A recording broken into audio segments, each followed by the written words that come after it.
Bonjour à tous, bienvenue sur Palempoir.org. Alors là aujourd'hui c'est le nettoyage autour de la palombière principale.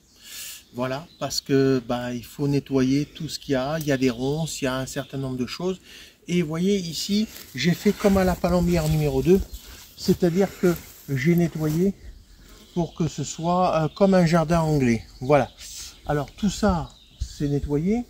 Il se trouve que cette année nous avons une population de grives qui est venue et les grives viennent faire leur nid à l'intérieur de ces petits taillis, voilà, et ça me fait plaisir parce que c'est des grosses grives, c'est des rennes, voilà, donc c'est plutôt bien. Ici j'ai un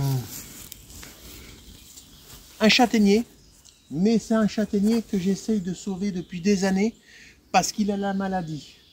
Et vous voyez, c'est cette partie-là, elle est morte, mais cette partie-là est vivante. Alors, ils ont la maladie et j'essaye de sauver au mieux de ce que je peux faire, voilà, pour pouvoir, pour que ça puisse fonctionner. Donc, vous voyez, toute cette partie-là, je vais prendre la tronçonneuse et je vais le nettoyer, je vais le couper de manière à ce qu'il reste la partie qui est la meilleure pour pouvoir s'en sortir. Voilà.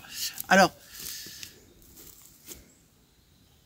l'entretien d'une palombière, les palomaires le savent, c'est des mois de travail. C'est des week-ends de travail. Voilà, moi je suis pas à la retraite, donc ça me prend du temps. Vous verrez, j'ai encore travaillé ce week-end sur le, comment ça s'appelle, sur le tunnel, et vous verrez dans quelques semaines ce que ça donne, voilà.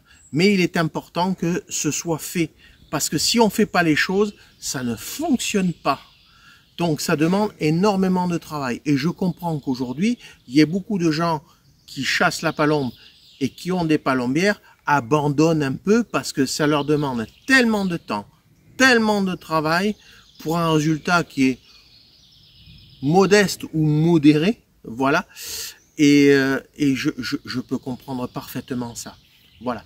Donc aujourd'hui, je nettoie, je fais ce qu'il faut, et même si demain je ne devais pas chasser sur cette palombière, il faudrait que je l'entretienne, parce que si je ne l'entretenais pas, un an de non-entretien, c'est une catastrophe en termes de comment dirais-je, de pousses et tout ça. Parce que cette année, nous avons la chance d'avoir de l'eau, de la chaleur, et donc ça pousse.